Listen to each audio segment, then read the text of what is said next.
tout d'abord souhaiter la plus cordiale bienvenue à l'ensemble des personnalités ici présentes et exprimer mes remerciements de gratitude à l'endroit de Monsieur le Premier ministre, chef du gouvernement, Son Excellence Raymond Ndongsima, qui nous fait l'honneur de dire quelques mots à l'entame de ce dialogue public-privé qui porte sur le bilan et les perspectives de la zone d'investissement spécial de Nkok.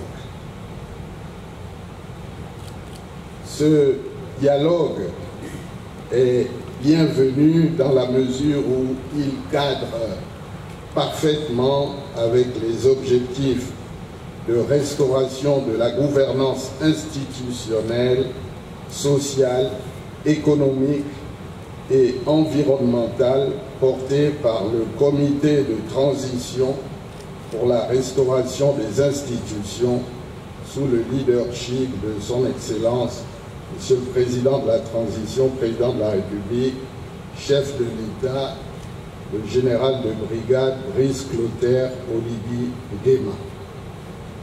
C'est dans ce contexte que le gouvernement de la transition, sous la direction du Premier ministre, chef du gouvernement de la transition, ambitionne à travers le plan national de développement pour la transition de renforcer les bases d'une industrie diversifiée et d'accroître la compétitivité et l'attractivité des zones économiques pour un développement durable. Mesdames et messieurs, la zone d'investissement spécial de Nkok, lancée en 2010 et créée par le décret numéro 0461 en 2012, constitue à ce jour l'accomplissement le plus abouti des efforts réalisés par notre pays dans la perspective d'asseoir sa stratégie nationale d'industrialisation. Ce dispositif qui a favorisé la transformation du bois, positionnant le Gabon à un rang confortable à l'échelle continentale et mondiale, présente des forces qu'il convient de renforcer et des faiblesses à surmonter. En effet, le parc industriel multisectoriel de Nkok nécessite la revue d'un écosystème institutionnel qui doit devenir plus opérationnel. De même que le dispositif d'un guichet unique et un régime d'incitation fiscale et douanière mérite d'être revisité pour mieux apprécier son attrait et faciliter la bonne exécution des procédures administratives. En effet, l'attractivité et la compétitivité de la zone sont largement entamées si on se compare à d'autres structures sous-régionales. La zone d'investissement spécial est confrontée à d'importants déficits structurels, tels que le coût élevé des facteurs de production liés à l'insuffisance des infrastructures de transport et d'énergie et l'absence de suivi et d'évaluation des objectifs assignés à la zone, caractérisant la nécessité d'en améliorer la gouvernance. Toute histoire a un commencement.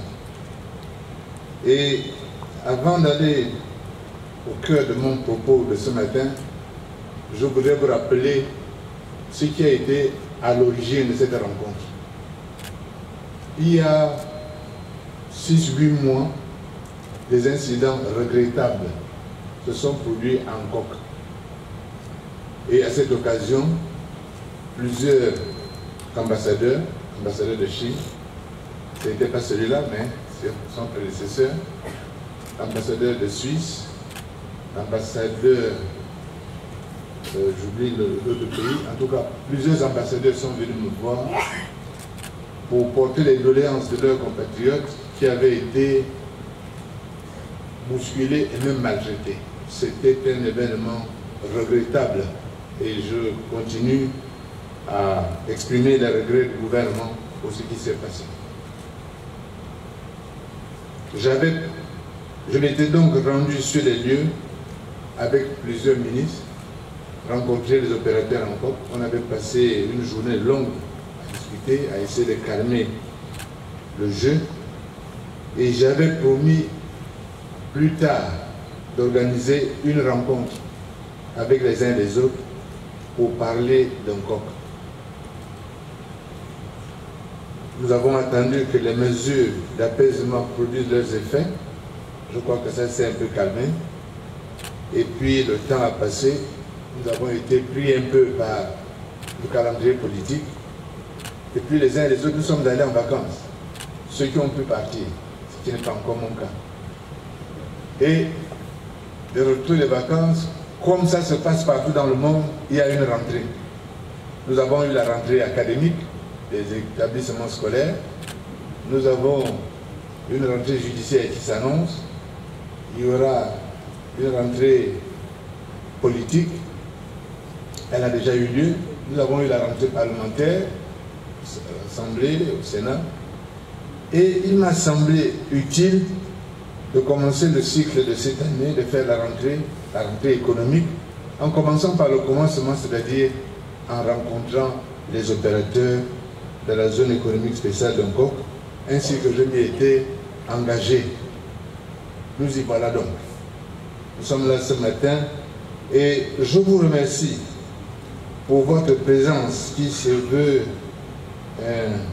à cette rencontre, il se veut une rencontre d'échange et de dialogue entre le gouvernement et les opérateurs économiques de la zone spéciale d'Nkok sur les problèmes de gouvernance et le climat des affaires que nous saisissons peut-être les uns et les autres de façon différente. Au fait, la gouvernance, prise ici dans le sens d'une méthode de gestion, a une incidence directe sur la performance des groupes auxquels elle s'applique. Si, comme chacun le sait, parce que finalement, c'est établi dans la littérature économique depuis les temps éculés, la danse mise, etc., que la richesse d'une nation dépend du travail qui lui est consacré et de sa productivité, il reste que la qualité de la gouvernance contribue à installer dans la durée les résultats qui sont engrangés et résister dans la compétition permanente et acharnée de la compétitivité. L'idée était de transformer l'histoire subie en histoire voulue. En l'occurrence, de passer d'une économie de rente et de prélèvement sur la nature, ce qui est l'histoire subie, à une économie de transformation générant de la valeur ajoutée comme vecteur de développement du pays. Ça, c'est l'histoire voulue. C'est pourquoi nous avons fait une zone économique spéciale ouverte qui confirme l'engagement de notre pays aux côtés d'investisseurs privés. Différentes institutions financières, régionales, continentales et même internationales, telles que la BDAC, la BEAC, la BAD, le PNUD, la Banque mondiale, y ont cru et ont apporté leur soutien. Ce cadre favorable à la croissance économique, à la création d'emplois, par la promotion d'investissements, semble cependant en proie ces dernières années à un ralentissement, voire à une stagnation, avec des fermetures d'entreprises, des départs de certains investisseurs dans des conditions qui interrogent en laissant leurs créanciers sur le carreau. En cause, un certain nombre de dysfonctionnements, de difficultés, d'insuffisances liées à la gouvernance que je ne mentionne pas ici puisque le diagnostic vous appartient. Mesdames et messieurs, c'est là une raison valable de nous asseoir pour faire le bilan de ce bel outil que nous avons en partage. Dans un monde où les États sont en compétition les uns avec les autres, pour attirer talents, inventeurs, capitaux, investissements, projets. La compétitivité globale signifie que toutes les dimensions d'un pays contribuent à déterminer sa position, son rang et son destin dans le monde. L'efficacité de son système judiciaire ou celle de son système éducatif, la qualité de ses infrastructures, la profondeur de son dialogue social, le bon fonctionnement de ses administrations. Lorsque toutes les dimensions de l'organisation collective ne sont pas à un niveau d'efficience raisonnable, la traduction immédiate est la perte de compétitivité et son corollaire, le ralentissement de la création de la richesse et à terme, une dégradation du bien-être économique et social. En décidant de consacrer du temps à la discussion sur la zone industrielle spéciale d'Nkok, le gouvernement, sous l'impulsion du président de la République, le général de brigade Brice Clotaire Oligui, joue pleinement son rôle, qui est en l'occurrence ici, non pas de suivre, ni même d'accompagner, mais d'éclairer, au sens militaire de l'éclaireur, le champ de la pacifique bataille des idées. C'est pourquoi je voudrais m'attacher à insister pour que nous posions le débat à partir des réalités et non des fantasmes, à cerner les vrais enjeux à partir des données les plus fiables. Le gouvernement, parce que c'est le mérite tragique de sa condition que d'ouvrir des portes closes, vient donc à vous, sans a priori, pour vous convier à explorer ensemble la situation de cette zone de production. Il n'ignore pas la mise en garde d'Abraham Lincoln qui a rappelé qu'on ne peut pas, pour aider un salarié, anéantir l'employeur.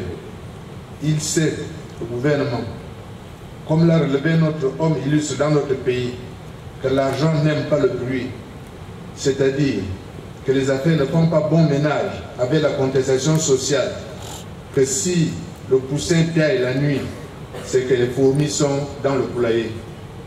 Les échanges d'aujourd'hui, avec le concours de tous ceux qui y participent, ont vocation à poser le diagnostic et engager la nécessaire réflexion qui permettront, j'en suis certain, d'opérer les corrections utiles, indispensables à ce projet.